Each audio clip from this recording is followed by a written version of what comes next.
Con questa 24esima e penultima lezione del nostro percorso insieme andremo ad analizzare cosa dobbiamo fare appena finita la visita. Cosa è importante analizzare per capire cosa eventualmente può essere ulteriormente migliorato. Parleremo anche di soddisfazione del cliente, vedendo un aspetto, una considerazione abbastanza interessante, e infine ti presenterò un cruscotto per diventare anche indipendente per l'analisi, la valutazione del tuo lavoro dal punto di vista dei risultati numerici. Vedrai, è molto interessante. Andando quindi alle slide che ho preparato per te anche oggi, iniziamo proprio con questo momento fondamentale, no? Per comprendere che cosa possiamo migliorare ulteriormente. E quindi ripercorriamo veramente velocemente insieme le 5-6 fasi che abbiamo strutturato nell'ultima parte del percorso, per capire effettivamente quali sono e il veloce check che al termine di ogni visita sarebbe opportuno fare per riuscire a individuare cosa fare ulteriormente meglio. Come siamo andati nella preparazione della visita, no? L'analisi dello storico, del contesto competitivo del cliente, come abbiamo calato in funzione di chi è il cliente, cosa ha sempre comprato da noi, i vari obiettivi che l'azienda ci ha dato, no? Tutto questo è importante perché diventa, no, proprio la preparazione per la visita vera e propria. Quindi ti ricordi, poi abbiamo parlato di analisi di bisogni e appena entrati dal cliente riuscire a capire come siamo posizionati, curare il rapporto con i collaboratori, no? Che saranno poi coloro che al contatto con il consumatore finale faranno di fatto uscire i nostri prodotti o venderanno i nostri servizi. Bene, tutta questa parte come è stata svolta, no? Mentre aspettavamo il responsabile per gli acquisti. Terzo, abbiamo approfondito il profilo psicologico del cliente, no? Abbiamo inquadrato varie cose e quindi tutto quel lavoro iniziale di sintonia, no? E proprio partire con il piede giusto, si è creato velocemente quel mood necessario, no? Poi ad affrontare le successive fasi. Quarto, e rilevantissimo, la presentazione del prodotto, la nostra capacità di fare consulenza, di costruire partnership, no? Tra il cliente e la stessa azienda nostra, perché vedi, non si tratta solamente di vendere quello che l'azienda ci ha dato di vendere, ma riuscire, l'ultimo passo di fare consulenza è riuscire a far capire al cliente che la nostra azienda ha a cuore lui perché lo vede come il proprio futuro e il cuore del proprio valore. Riuscire a trasferire questo al cliente significa creare una partnership tra lui e la nostra azienda che poi alla fine aggiunge valore anche a noi e rende più facile il nostro lavoro. Tutto questo, come è stato svolto, è importante che tu te lo chieda già alla fine, appena finita la visita, perché hai più fresco tutto quanto quello che è successo e puoi segnarti le priorità su cui puoi continuare a lavorare nelle prossime visite. Quinto, la gestione delle obiezioni, no? La negoziazione, infine la chiusura, no? Se è stata semplice e si è andati un po' da soli oppure sei stato in grado di affrontare le obiezioni, le difficoltà e le complessità che il cliente ti ha messo davanti, c'era qualcosa che potevi far meglio. Vedi, chiedersele queste cose davvero aiuta anche a capire poi nel pomeriggio, domani, dopodomani, i giorni a seguire quali sono le priorità su cui dobbiamo porre, no, la nostra attenzione. E da ultimo il check degli obiettivi, il consolidamento della fidelizzazione che adesso vedremo e la partnership, no, per il lungo termine con il cliente. Quindi parlando di soddisfazione del cliente ti volevo far riflettere su questa formula molto banale, no, che immagino conoscerai, cioè che la soddisfazione dipende dalle aspettative che il cliente ha, che noi abbiamo quando siamo consumatori, che chiunque, no, riguarda un determinato evento, oggetto, qualsiasi cosa, rimarrà soddisfatto dall'esperienza che ha, dall'utilità se vuoi, che ha di quel prodotto acquistandolo, rimarrà soddisfatto in funzione delle aspettative che egli aveva riguardo a quel prodotto, riguardo a quel luogo, riguardo a quella persona, riguardo a quell'esperienza.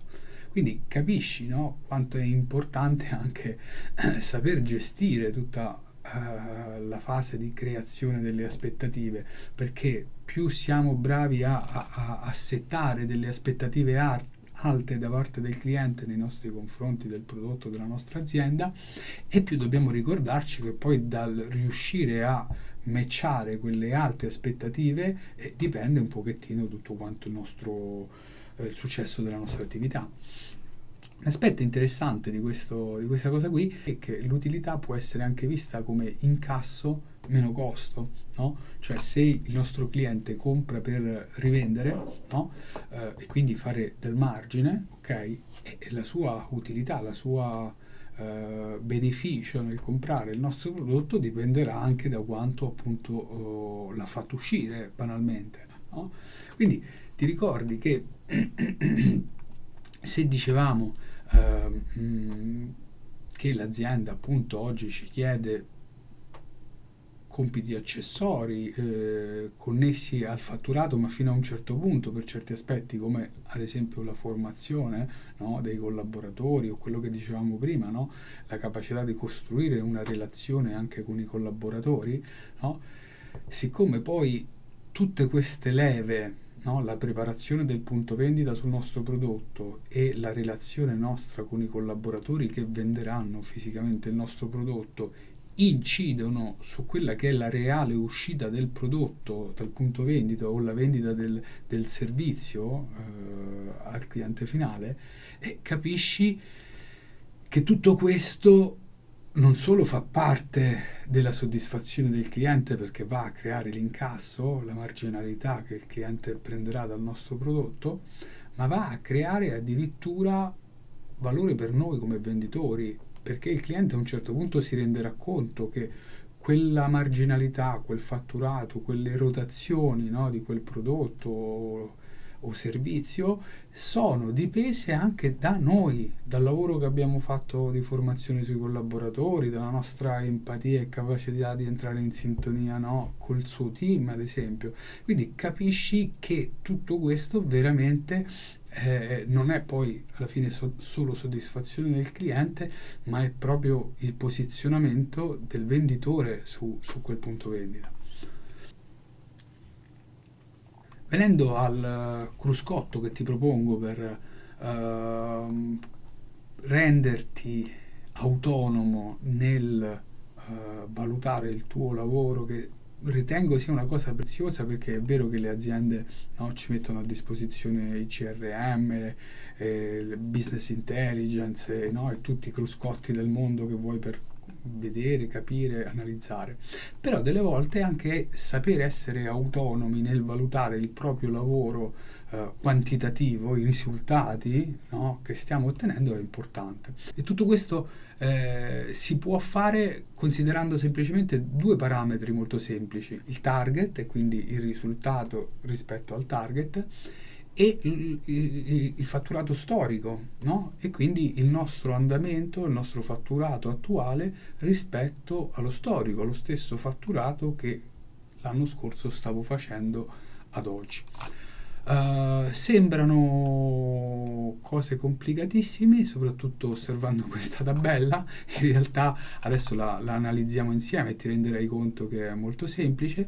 In colonna nella sessione trovi il file Excel con tutte le formule, quindi puoi vedere e riadattarlo chiaramente a quelle che sono le tue esigenze. In colonna ci sono i prodotti, le linee della tua azienda, del tuo portafoglio prodotti, puoi aggregarle come vuoi in funzione della visione strategica dell'azienda, no? Se va per prodotto, se va per linea strategica. Ok? In riga, alla prima riga hai il target del canvas, no? Del bimestre, del trimestre, del semestre, dell'anno, in funzione di come la tua azienda regola l'analisi e l'assegnazione dei target. Inserisci qui in questa riga, no, il fatturato per prodotto o per linea ad avere il totale che è il tuo obiettivo del periodo. Quindi nella riga subito sotto hai l'avanzamento, il fatturato ad oggi, a ieri, alla scorsa settimana, ok? Importante chiaramente che corrispondano il arco temporale della prima riga con l'arco temporale della seconda, chiaramente. In questa maniera calcoli molto semplicemente la differenza rispetto all'obiettivo, se sei in più o se sei in meno, ok? Poi, sempre nel file Excel, nella sessione, trovi un semplicissimo calcolo che sulla base dei giorni di lavoro che rimangono ti calcola e restituisce il volume di fatturato per prodotto, per linea o totale che dovresti fare al giorno per marciare congruentemente rispetto all'obiettivo. Ok?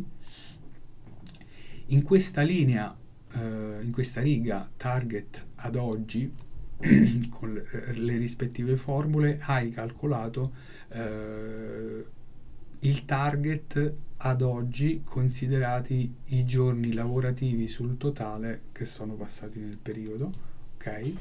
Quindi è il valore di fatturato reale che, dato il tuo target, dovresti fare ad oggi che ancora non si è concluso il periodo di cui è oggetto il target. Quindi subito sotto hai molto banalmente lo scostamento rispetto al target, quindi è quanto ad oggi stai facendo in più o in meno rispetto al target ad oggi. Quindi capisci che avere questo quadro per prodotto, per linea e il totale, come al solito, sono informazioni importanti che ti aiutano ogni giorno a orientarti, no? Poi subito sotto in questa riga riporti il fatturato ad oggi, ma dell'anno precedente, no? Per prodotto, per linea e il totale, ok? E quindi con la stessa formula che ritrovi sempre nel file in Excel hai lo scostamento rispetto all'anno precedente. Allora vedi che questa tabella dice molto banalmente che la linea numero 1 sta facendo l'1,7% di più rispetto al target, no? Al giorno di oggi, e sta facendo l'8,4% in più rispetto all'anno scorso. Ok? Quindi stai procedendo bene rispetto al target e molto molto bene rispetto all'anno precedente. La linea numero 2 ti dice che stai facendo 20% più rispetto al target e 13,8% in più rispetto all'anno precedente. Sulla linea 3 sei in ritardo rispetto al target, ma in crescita rispetto all'anno precedente, no? E vedi che qui c'è un meno 65% rispetto al target, quindi stai andando abbastanza male rispetto al target, ma c'è un discreto incremento rispetto all'anno successivo. Quindi queste sono informazioni, no, che mettendole assieme ti possono consentire di fare delle valutazioni. E poi c'è la colonna totale che somma chiaramente i fattori, i numeri di tutte le altre colonne. Questo appunto lo scostamento versus il target, e questa riga, l'ultima, lo scostamento verso lo storico. Bene, questo è quanto. Ci tenevo a vedere insieme a te tutte queste cose. Ripeto, la soddisfazione del cliente, che è in primis la capacità nostra di incidere addirittura sull'uscita del prodotto e quindi andare a incidere sulla reale marginalità, le reali opportunità che il nostro prodotto creerà al cliente. E tutto questo, ripeto ancora una volta, è qualcosa che il cliente riconoscerà a noi come venditore, no? Come valore aggiunto. Il cruscotto che ti propongo, che ti ho proposto poi, e quindi con veramente il file Excel che trovi anche nella sessione da scaricare con le formule sotto, è un qualche cosa che non devi sottovalutare, perché con 4 formule davvero e 4 righe sei in grado di controllare il tuo lavoro nei risultati, nei numeri, no? Sia in confronto appunto allo scostamento rispetto al target e a quello che ti chiede ogni giorno l'azienda, e sia lo scostamento rispetto all'anno scorso, che è un altro benchmark, no? È un altro punto di riferimento importante per capire come stai lavorando effettivamente. È tutto qui.